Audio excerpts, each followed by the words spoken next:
car, SUV, or truck, guess what? Hello and welcome to the Frontier Motor Show. My name is Iven Streckel, and for the next half hour, we're going to talk about what's going on in the car industry a little bit also about Frontier Motors and what makes us unique and different in the Pensacola area when you're in the market for a car. And that can be in the market for a new car or used car. And the reason I say that is that we are a used car independent dealership that have been here for going on 26 years, actually almost 27 years. 1996 November is when we started.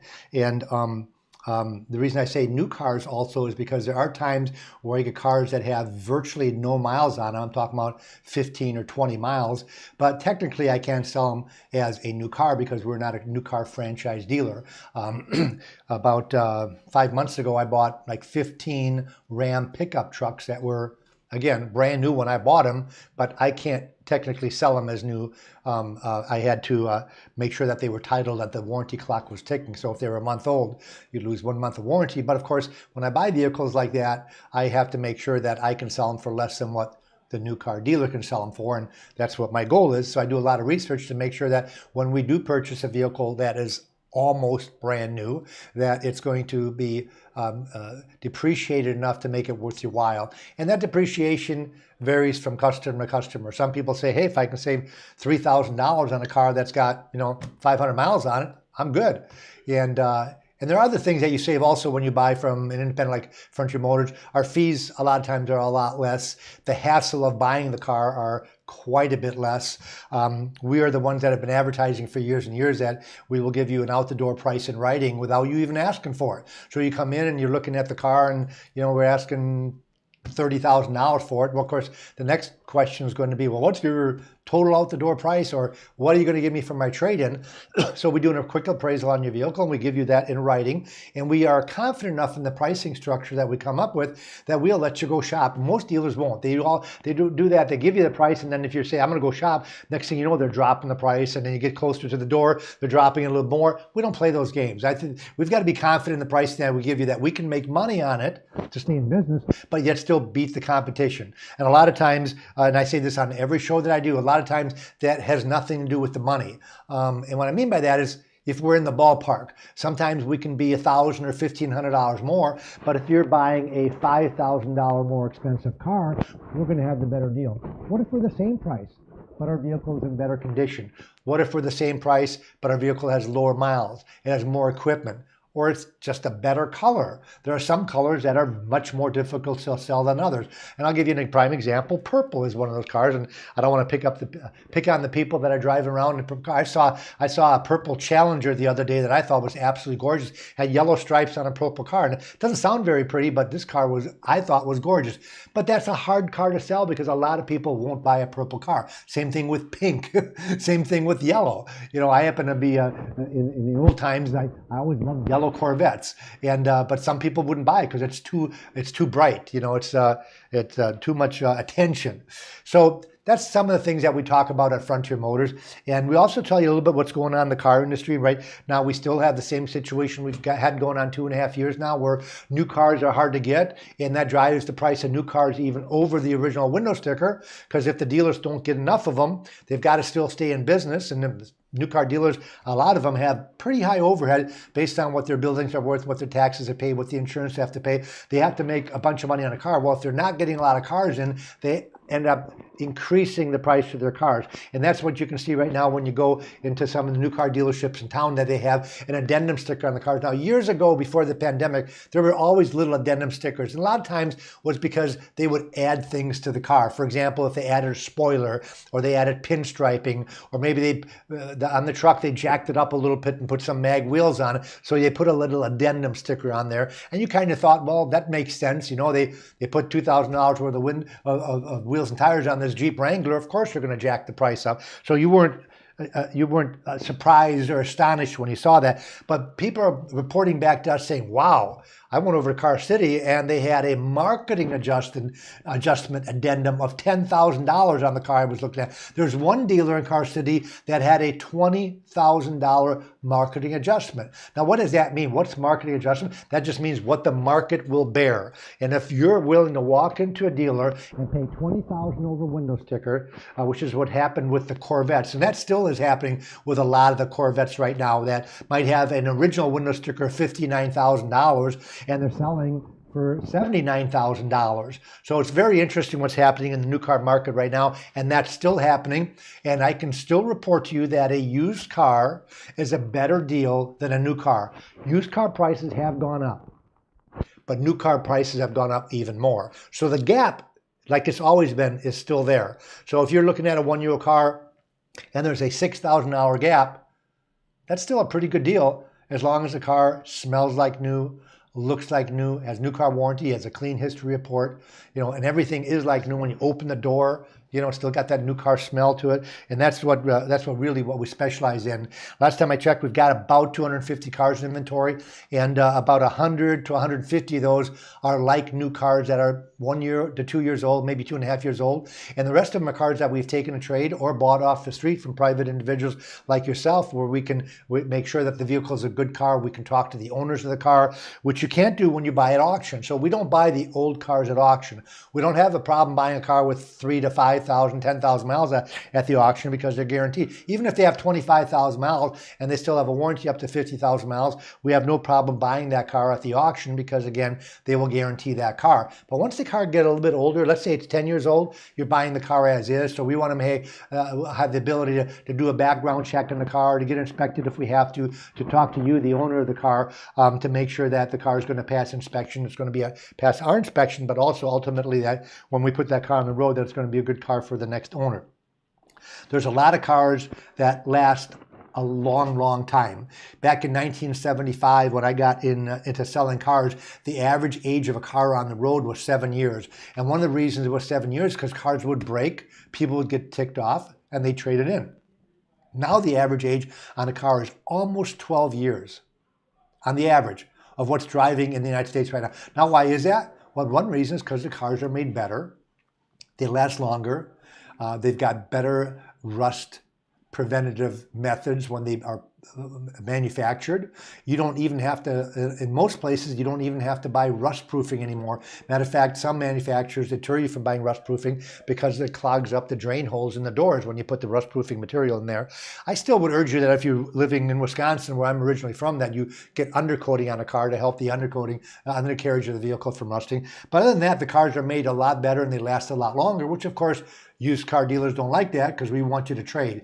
So the new car manufacturers have helped us out a lot by coming up about 5-6 years ago. They started coming up with this new technology called safety technology. And now I see a lot of vehicles being traded because they don't have the safety features. Some people don't care. They'll come in and buy that car. Say, man, that's a bargain. Car's only got 20,000 miles on, driven by a little old lady. I don't care if it doesn't have the laser cruise control or automatic stopping or blind spot detection. I just want a car that's a good car that's $15,000 instead of the average new car right now is $42,000 last year. 3 years ago, the average new car was $36,000. So the average car has gone up $6,000 in about 3 years. And then they put the marketing adjustment on top of that. So new cars are starting to get out of range. It's bad when me being in the business since I was 15 years old get sticker shock on a car.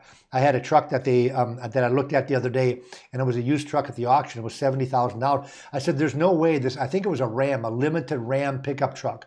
I was appraising, and it said the used car appraisal on this vehicle was about $70,000. I said, "It's got to be less than that new." So I ran the window sticker of the truck. It was $79,000. This was a 1500. This was not a heavy-duty 1-ton dually diesel. This was a 1500. Now I'll tell you, it was a loaded 1500. I mean, had the sky roof on it, had all the safety equipment, had the real soft suede leather seats. I mean, had the trailer package and the backup where the truck would back up your boat automatically. I mean, stuff like that. It's really cool. But I'm trying to figure out, if you put $35,000 cash down, your payments would still almost be $1,000 a month if you took out a 72-month loan.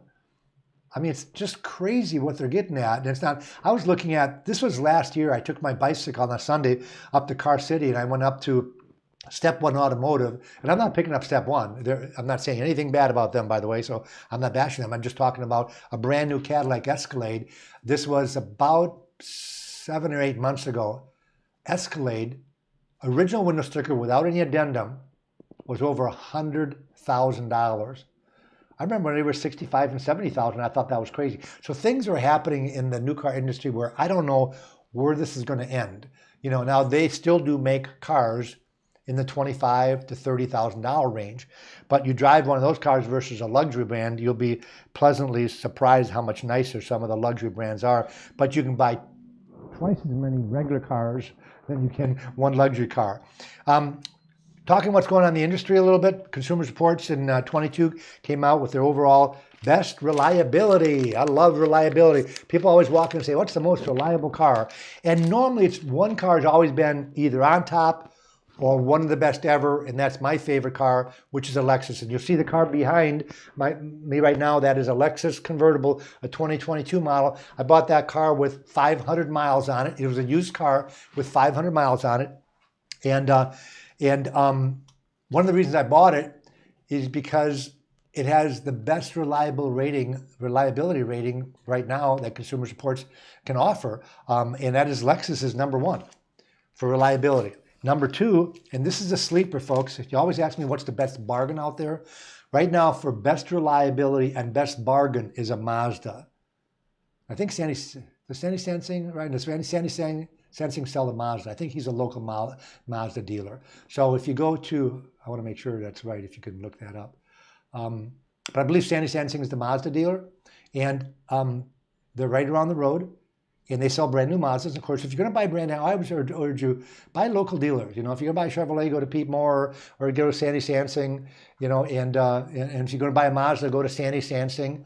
Where we come in, folks, is we sell maybe a Mazda that might be 6 months old, maybe a year old, maybe 2 years old, still under warranty at a depreciated price. And that's when we ask you to check us out, or just to see what is the difference in an outdoor figure between a brand new one and a used one. And if you can buy a new one for within $1,000 of a used one, I'd be the first one to say, forget it. I'm buying a brand new one. Now, I bought this car used out here because I bought it for way less than what I could buy a brand new one for at the car dealership. Because once it's used, it's been depreciated. Even if it's not titled. As a used car dealer, I have to give you a bargain. And that's why people come to Frontier Motors to get that gap as big as possible between a brand new car and a car that's slightly new.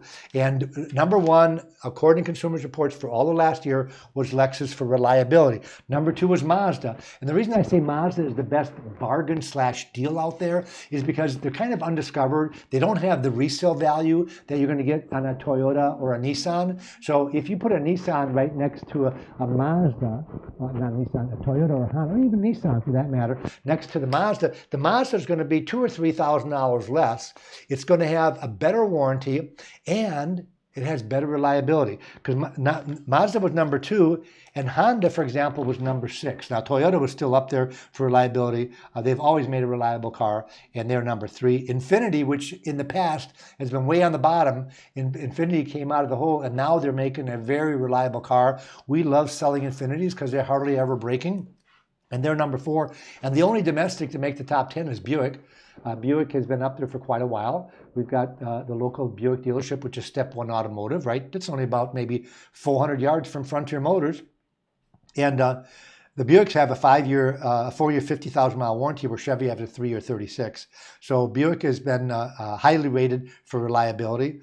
Honda is number 6. Subaru is number 7. Subaru's been in my all-time favorite cars because not only are they reliable, they're very good in the safety features. They're very good for off-roading because they're all-wheel drive, and a very good-looking sporty car. So Subaru is Anderson Subaru right here up on 29. Then we've got the Acura, and then we have Nissan, and then we have Mini Cooper as number 10, and Hyundai is number 11. Hyundai and Kia and Mazda are all kind of the lesser expensive cars that have made very good quality. I remember when we, improvements, I remember when we started the dealership back in 96, we couldn't buy a Hyundai or a Kia. And the reason we couldn't buy them because the banks that we did business with wouldn't finance them. And the reason they wouldn't finance them is because they wouldn't last the term of the loan. They would expire. So if you took a 4-year loan, they would have engine problems before the 4 years. Then people would stop paying. They said, well, I can't pay my mortgage and buy a new engine. So we stopped selling them. And then fast forward, they came out with that 10-year, 100,000-mile warranty. That was about maybe 10 years ago. They've made such strides in the reliability of their car that we now are selling a lot of Hyundais and a lot of Kias, a lot of Mazdas. They're a very, very good car, and we're fortunate enough to have the local dealers that are selling those cars. The sweet spot, according to Consumer Reports, also I got my Consumer Reports here from a year ago, says 2- and 3-year-old used cars are often the best values when shopping for a car. Their price is lower than comparable new, obviously, and continuing expenses such as collision insurance and taxes are lower. Obviously, if the car is $10,000 less, your insurance is going to be less because a lot of the insurance has to do with replacement value. If the replacement value is less, the insurance company is going to be less. And also the taxes, if you buy a car for $10,000 less, you're going to save about $700 in taxes by buying a less expensive car. Plus, a 2- or 3-year-old car has already taken its biggest depreciation, but still may have warranty coverage left. So, for example, when you go with a Kia or a Hyundai, they have a 5-year warranty up to 60,000 miles. So you still have plenty of warranty. And it's also a way of getting a car that has more features for the same price as a new one. And I always talk about that is that, let's say I've got a 1-year-old car and it's the same price as a brand new, let's just use a BMW. But my BMW has $20,000 worth of options on it, and the new BMW that you're looking at has $5,000. So for the same price, you can get a $15,000 more expensive car. So even though there's no depreciation there, you're going to shell out the same amount of money. Look at all the features, including a lot of the safety features that you're going to be picking up by buying the car that's loaded. And it's really interesting how it seems like the luxury cars have the highest base price, but still have the most amount of options available. And Mercedes will drive you nuts with the differences. Just some of the interior levels for the leather interior can be as much as a $10,000 options over the synthetic premium interior. They don't call it vinyl anymore. They don't really make vinyl anymore. Some of the synthetic materials are like on the couch when you buy a new couch or sofa, that they're actually softer than the leather and a lot easier to maintain. So I'm not saying not to buy synthetic, but it's interesting the amount of options that you can add on an Audi, a BMW, a Mercedes, a Jaguar, just goes on. And there are some cars that you can put as much as $50,000 worth of options on the car, and that's not even a different model. Obviously, like Jaguar's got a 6-cylinder, then they have a 6-cylinder supercharged, then they have a V8, they have a V8 supercharged. Those are different models, but even when you pay extra for the model, you have to pay extra for the equipment that comes with that model. So the advantage that we have, folks, is that when you come to Frontier Motors, we can run, and you're looking at a new car down the road, but you forgot all the equipment on it. We can run the window sticker of that car. We can also run the window sticker of the used car that we're selling. And a lot of times it's real difficult. For example, this car behind me, this Lexus, has about $12,000 worth of options on it. So, but how do you know what those options are? Because some of them have to do with heavy-duty suspension, different types of wheels and tires, different types of safety features, heads-up display, little things that you can't see by just looking at the car. So we can run the window sticker of this car because a used car doesn't come with the Maroni label. You know, when you go to a new car dealership, by law, they have to have the original sticker, which tells you the EPA, the mileage on the vehicle, the average mileage on the car, also tells you every little piece of equipment. It tells you how much the shipping was, so it's all detailed. And that's mandatory on a new car. It's not mandatory on a used car. So you might have a window sticker explaining the warranty on the used car, but you will not have a window sticker explaining the equipment. But we can run the equipment list on any used car so we can compare apples to apples. And we do this automatically especially when a customer says, well, I found one in Miami that was $2,000 less. Well, the first thing I'll say is, what dealer was it at?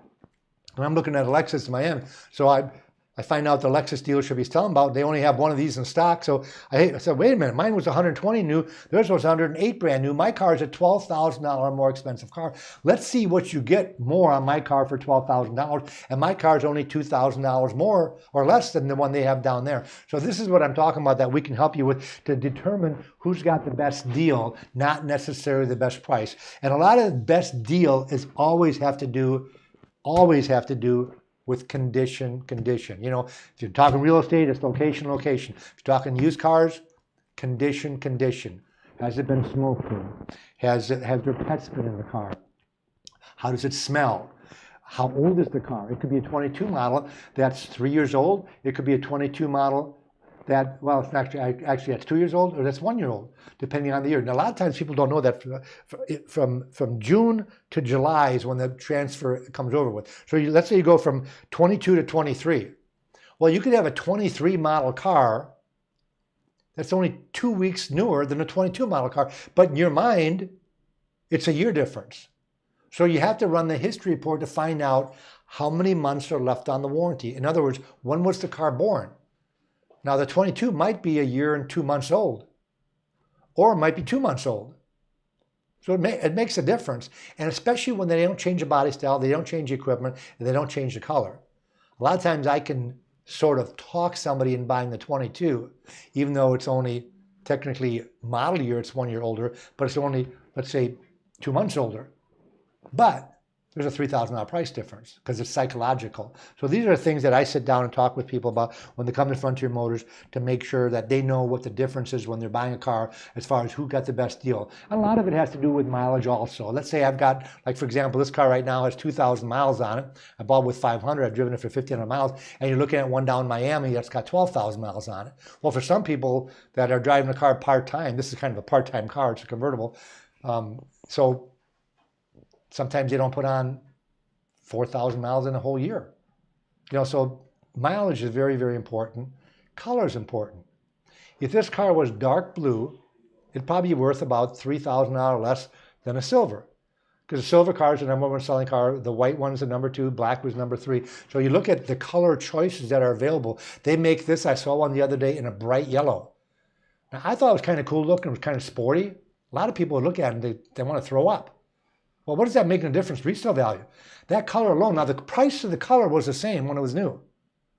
But used, it might be $4,000 less for a yellow one if I were to bid on it, because it's going to take me much longer to find the right buyer that likes yellow. Not so many people like yellow. Not so many people like green or purple or pink. So color makes a difference when it's used.